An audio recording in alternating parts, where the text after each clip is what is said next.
আসার সাথে সাথে ছাঞ্চে পড়ে একটা ছেলে আমাকে প্রশ্ন করেছে, ওই সাধু বাবাও ছিল তখন, বেদ থেকে বলছে বেদে নেই, পুরাণে নেই মূর্তি পূজার কথা। বাবা এটা তোমার প্রশ্ন নয়, এই প্রশ্নটা তোমাকে কেউ করেছে তাদের কথা, অর্থাৎ তুমি জীবনে বেদ খুলেও দেখো নাই, যারাও প্রশ্ন করছে ওরাও জীবনে বেদ খুলে দেখে নাই। এই সনাতন ধর্মের মধ্যে এখানে কয়জন ব্যক্তি আছেন বেদ পাঠ করা লোক? একটু হাত তুলুন তো। রাধে রাধে। এখানে আছেন মায়েরা বাবারা? কয়জনের ঘরে বেদ আছে? কয়জনের ঘরে বেদ আছে? কয়জনের ঘরে কয়খানা শাস্ত্র গ্রন্থ আছে? নেই। হাতে গোনা এখন ইদানিং চলছে শ্রীমদ্ ভগবত গীতা, ভাগবত আর চৈতন্য চরিতামৃত, এই তিনখানার অতিরিক্ত কোনো গ্রন্থ অনেকের ঘরেই নেই। তার মধ্যে ভুল সিদ্ধান্ত আছে। যেমন এখন বর্তমানে একখানা বেদ বাড়িয়েছে হরফ প্রকাশনী, এই হরফ প্রকাশনীর বেদ যারা পড়বে তারা ভুল সিদ্ধান্ত ছাড়া সঠিক সিদ্ধান্ত পাবেন না। ভারত পাবলিক যে লাইব্রেরি নবভারত, হ্যাঁ, এইটার প্রেস ছাড়া গ্রহণ করা যাবে না। কেন? অনেক অহিন্দু হিন্দুদেরকে আশ্রয় করিয়ে বেদের ভাষ্যকে পরিবর্তন করে প্রকাশ করছে। এটা হরফ প্রকাশনী, যেটা সনাতন ধর্মের কোনো গ্রন্থই হরফ প্রকাশনীর হলে সেটাকে গ্রহণ করা যাবে না। এটাকে আমি দেখেছি এবং অন্য অনেক পাঠকগণ দেখেছে। ভুল সিদ্ধান্ত মেনে নেওয়া যাবে না। তো তুমি বাবা যখন আমাকে প্রশ্ন করছো, ওখানেও বলছি এখনো বলছি, আমরা গ্রন্থ দেখে প্রশ্ন করি না। হুটহাট প্রশ্ন করলে উত্তর দেওয়া যাবে না। কেন যাবে না? বেদের উদ্ধৃত দিলে পরে তার বেদ পড়ে আসতে হবে। যদি পুরাণের উদ্ধৃত দিতে হয় তাহলে পুরাণ পড়তে হবে, না হলে তার কথা আমি মানব না। অর্থাৎ তুমি আমাকে ঠকাবার জন্য একটা প্রশ্ন করবে, এটা আমি গ্রহণ করব না। তাহলে কি মূর্তি পূজা নেই? এটা তোমাকে কে শিক্ষা দিয়েছে? সনাতন ধর্মে মূর্তি পূজাও আছে। সনাতন ধর্ম ছোট ধর্ম নয়। সনাতন ধর্মে সাকারও আছে, নিরাকারও আছে। সাকার মানে মূর্তি পূজা, নিরাকার মানে তার মূর্তি ছাড়া। কেন? তুমি ঈশ্বরকে দুটো রূপেই দেখতে পাবে। তোমার স্ত্রীকে তুমি যেভাবে ভোগ করছো তোমার স্ত্রীর রূপে, ওই স্ত্রী কারো মেয়ে। তুমি যা পারছো, যার মেয়ে সে কিন্তু তার সাথে সেই ব্যবহার করতে পারছে না। তাহলে তোমার সন্তানের কাছে সে তার মা, তার ভাইয়ের কাছে সে বোন, তাই না? তাহলে তোমার একটা স্ত্রী যদি এতগুলো সম্পর্ক হয়, তোমার কাছে তোমার স্ত্রী, তোমার শ্বশুরের কাছে তার মেয়ে, তোমার ছেলের কাছে সে তোমার মা, তোমার বোনের কাছে সে তোমার ভাই বউ, নাকি না? মিথ্যা বলছি মা? তোমার বাবার কাছে তার পুত্রবধূ। তো তোমার স্ত্রী যদি এতগুলো অধিকার অর্জন করতে পারে, আমার সনাতন ধর্ম তো এতটুকু নয়। আমার ভগবান কি বহু রূপে দাঁড়াতে পারে না? তোমার আগে জানতে হবে ঈশ্বর সর্বশক্তিমান। লেখাছো কিনা? কি আমাদের লেখা থাকে কিনা? ঈশ্বর তো যদি সর্বশক্তিমান হয়, মূর্তির মধ্যে ঈশ্বর যেতে পারে না? যদি না পারে তাহলে তোমার ঈশ্বরের ওই যোগ্যতা নাই, তাহলে সর্বশক্তিমান না। কি কথাটা বোঝা গেছে? আমি পূর্বে বলেছিলাম বিশ্বাস বিশ্বাস বিশ্বাস, আপনার প্রতি বিশ্বাস। আপনার প্রতি বিশ্বাস না আসলে ঈশ্বরের প্রতি বিশ্বাস আসে না। তাহলে তোমার প্রতি যদি বিশ্বাস না থাকে তাহলে তোমার ঈশ্বরের বিশ্বাস তোমার মতো পশুর দরকার করে না, ও ছাগল ভেড়াদের দরকার। ছাগলে কি না খায় আর পাগলে কি না কয়? ওই যারা সনাতন ধর্মে জন্মগ্রহণ করে ধর্মকে কলুষিত করার জন্য বিভিন্ন ভগবানের প্রতি দোষারোপ করে, ওই ছাগলের তো ওরা খারাপ। ছাগলে দুটো জিনিস খায় না, বলেন তো কি? ঘুষ আর সুদ খায় না, ওরা তাও খায়। আর পাগলে কি না কয়? ওরা পাগলের চেয়েও খারাপ। পাগলে মিথ্যা কথা বলে না, ওর মন মতো কথা বলে। তো যারা সনাতন ধর্মে জন্মগ্রহণ করে সনাতন ধর্মের দোষ দেখার জন্য বসে থাকে, ওরা ওই পাগল ছাগলের চেয়েও খারাপ। ওদের সঙ্গ করাও যাবে না, সাবধান থাকবে। ওদের সঙ্গ করা যাবে না। কেন যাবে না? ঈশ্বর কি সর্বশক্তিমান? তাহলে ঈশ্বর এই পাথরের মধ্যেও থাকতে পারে, পারে কি না? তাহলে আমাদের শ্রীমদ্ ভগবত গীতায় দ্বাদশ অধ্যায় ভক্তি যোগে দেখবেন আমাদের বিশ্ব বরেন্দ্রজন শ্রীল অভয় শরণ ভক্তি বেদান্ত প্রভুপাদ, যিনি ইসকনের প্রতিষ্ঠাতা, যিনি ভক্তি সিদ্ধান্ত সরস্বতী ঠাকুরের কৃপাশ্রিত। ইনি যে গীতার ভাষ্য করেছে, গীতার 700 শ্লোক ঠিক রেখেছে, কিন্তু যে যতটুকু সাধনা করেছে ওইটার আলোচনাটাকে দীর্ঘায়ু করেছে। 700 শ্লোককে কখনো নষ্ট করেনি। ইস্কনের গীতা পড়া যাবে না, অমকের গীতা পড়ো, অমকের গীতা পড়া যাবে না, অমকের গীতার পড়ো। ওই শয়তানগুলো জানেই না যে গীতার মেন 700 শ্লোক এক। 700 শ্লোকের কোনো তাৎপর্য আলাদা হয়নি, ব্যাখ্যা এক। কিন্তু এক একটা কথার ওয়ার্ড ভাঙিয়ে, সেন্টেজ ভাঙিয়ে আলাদা আলাদা ভাবে তার ভাবধারায় আলোচনা করে মানুষকে সহজে বুঝাবার নিমিত্তে সেইটাকে তাৎপর্য রূপে বর্ণনা করা হয়েছে। এজন্য পড়া যাবে না তা নয়। তাই এই অভয়চরণ ভক্তিবেদান্ত প্রভুপাদের গীতার মধ্যে দেখবেন ভক্তি কোন যোগ, দ্বাদশ অধ্যায় কোন যোগ? ভক্তি যোগ। সেখানে সবিশেষবাদী আর নির্বিশেষবাদীর আলোচনা দেওয়া আছে, আছে কি না? ইস্কনের সেই বাবারা আসছে, হ্যাঁ আছে, তাই না? থাকলে তো বলবেন, না থাকলেও না বলবে, আবার কোনটা বলে কোনটা দোষী হব, দোষী হব না। আপনারা যারা অভয়চরণ ভক্তিবেদান্ত প্রভুপাদের গীতা পড়েছেন, আছে কি না? কথা বলতে হবে, এখন কথা বলে না, আস্তে না, জিজ্ঞাসা করবো না কেন?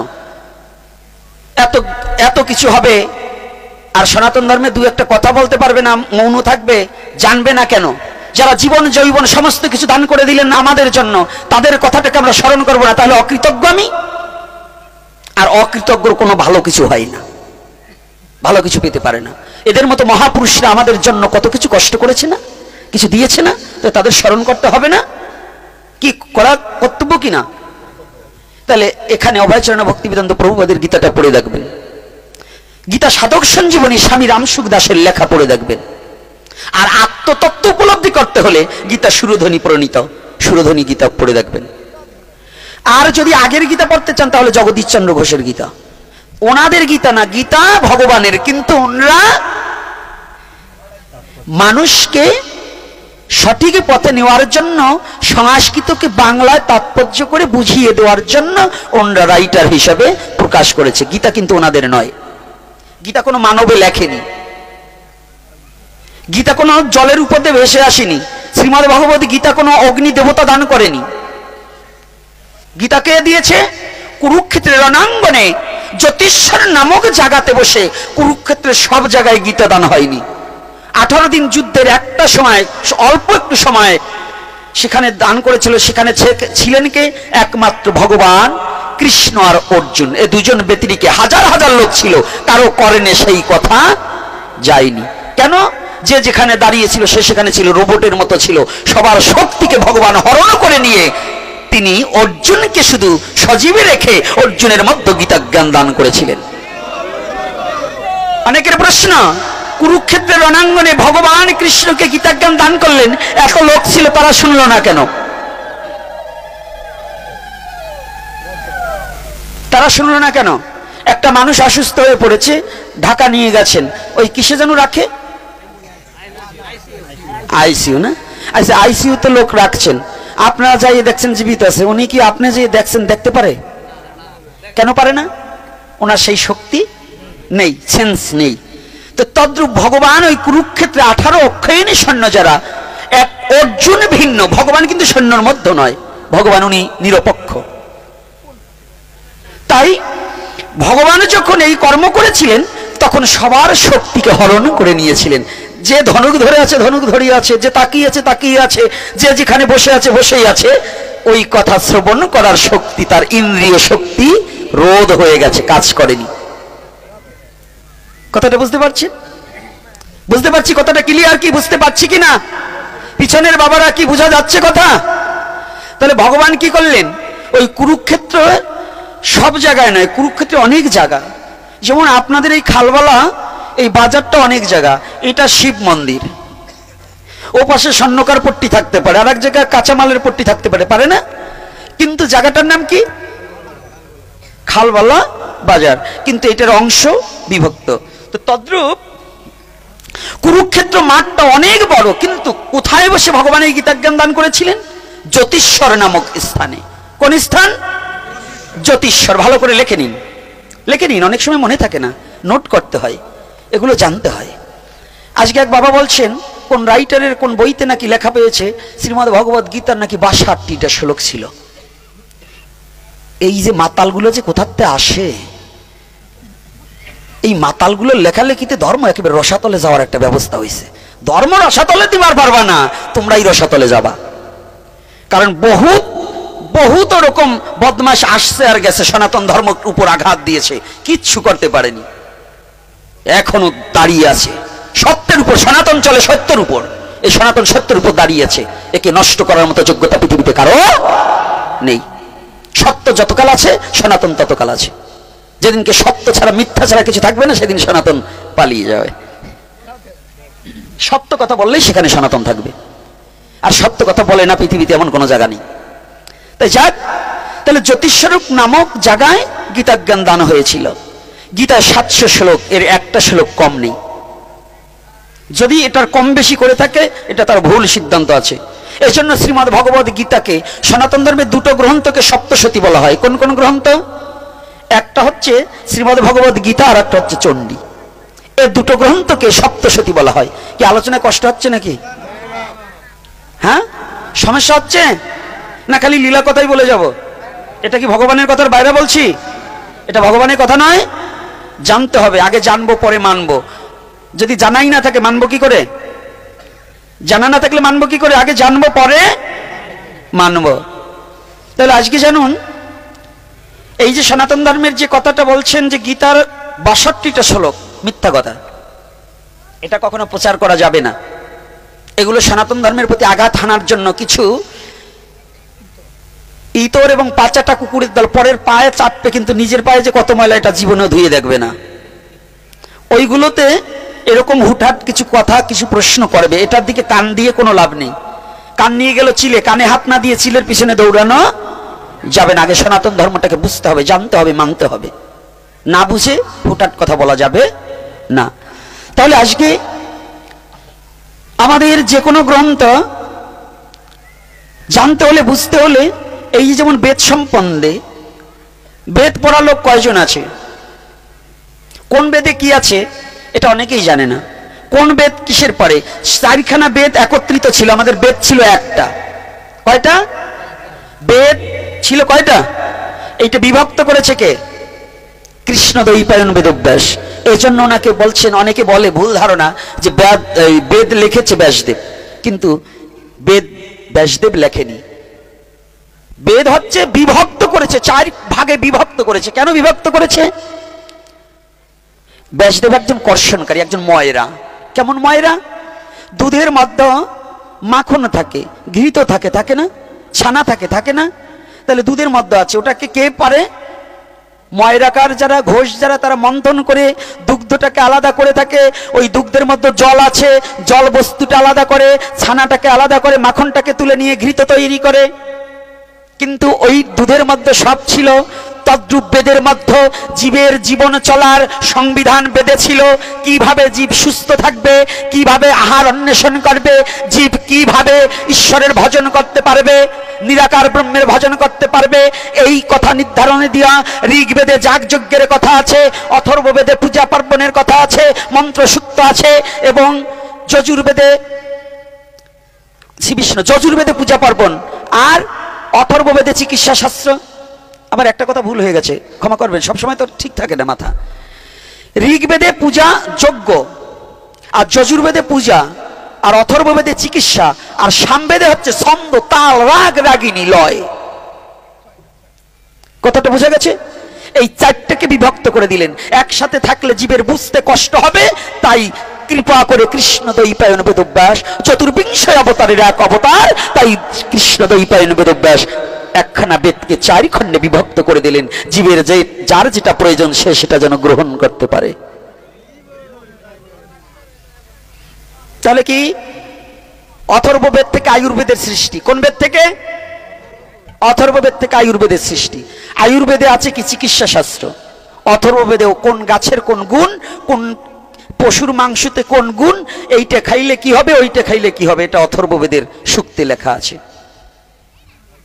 ওই ধামাতে গাই দোয়াইলে আমরা বানিয়ে নেব না, ও নেবে নে যারা ওই রকম ধামা ধরা, সেগুলো ভালো মানুষ ওই ধামায় গাই দোয়াইলে মেনে নেবে না। তো এজন্য আগে বুঝতে হবে, আগে জানবো পরে মানবো। তাহলে আমাদের সনাতন ধর্মের ছেলেদের প্রতি আমি যে কথাটা বলছি, বাবারা কি কষ্ট পাচ্ছে নাকি বাবা? একথা জানতে হবে না? তাহলে কি শ্রীমদ্ ভগবত গীতার তত্ত্বটা, গীতা খালি পড়লে হবে না, গীতাটাকে আগে জানতে হবে। তো গীতা জানবে কি করে? গীতার শ্লোক বলা সহজ, আক্ষরিক জ্ঞান থাকলে শ্লোক বলা যায়, অর্থটাকে বুঝে নেওয়া বড় কষ্ট, তাতে সাধনা করতে হয়। সাধনাবিহীন গীতার অর্থ বোঝা বড় কঠিন। যদি বলেনি কেন, আমি যদি আজকে প্রশ্ন করি, এখানে যত হিন্দু লোক আছেন, যদি প্রশ্ন করি গীতা আমাদের এত বড় একটা মূল্যবান গ্রন্থ, এত বড় একটা ধর্মীয় গ্রন্থ, আচ্ছা বলুন তো অন্ধটারে দিয়ে শুরু করলো কেন? কি ভগবান কৃষ্ণের কথা আগে নেই, অর্জুনের কথা নেই, সঞ্জয়ের কথা নেই, আগে কার কথা? ধৃতরাষ্ট্র উবাচু। ধৃতরাষ্ট্র কি? অন্ধ। যে কাজে আপনি যদি যাত্রাপথে যান, যদি অন্ধ বিকলাঙ্গ একটা লোক দেখেন, আপনার মনে একটু সংকোচ হয় না? আজকে যাত্রাপথে একেবারে অন্ধ লোকটারে দেখলাম, আজকে যাত্রাটা আমার ভালো না, হ্যাঁ? তো আমাদের এত বড় মঙ্গলময় গ্রন্থের প্রথমেই অন্ধ দিয়ে শুরু, কারণ কি? এই কারণ বুঝতে হলে একজন তত্ত্বদর্শী গুরুর কাছে যেতে হবে।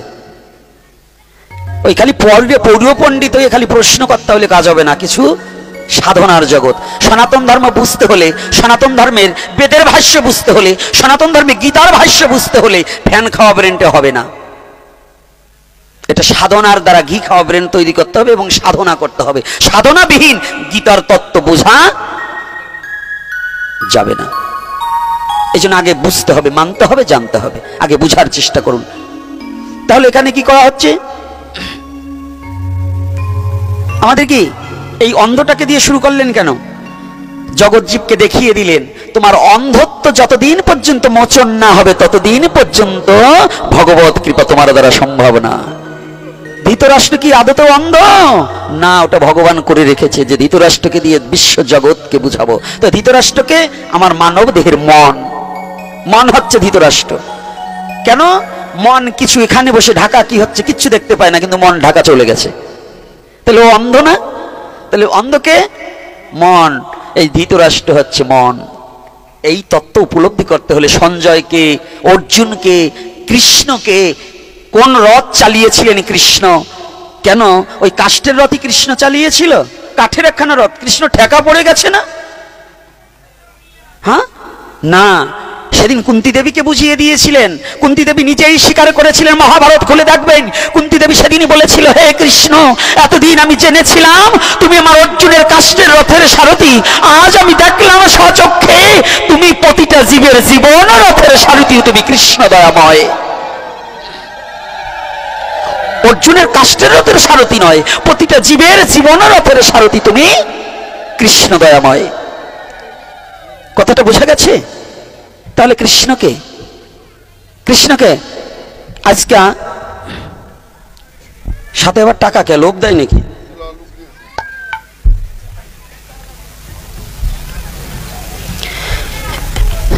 টাকা মানে ওই প্রশ্ন করবার সময় টাকা দিয়েছে, যাক ভালো, এরকম মাঝে মাঝে 2000 করে দেবেন, তাহলে আমার একটু লাভ হবে। তাহলে আসুন আমরা একটু গীতার একটা গান গাই। গাবো?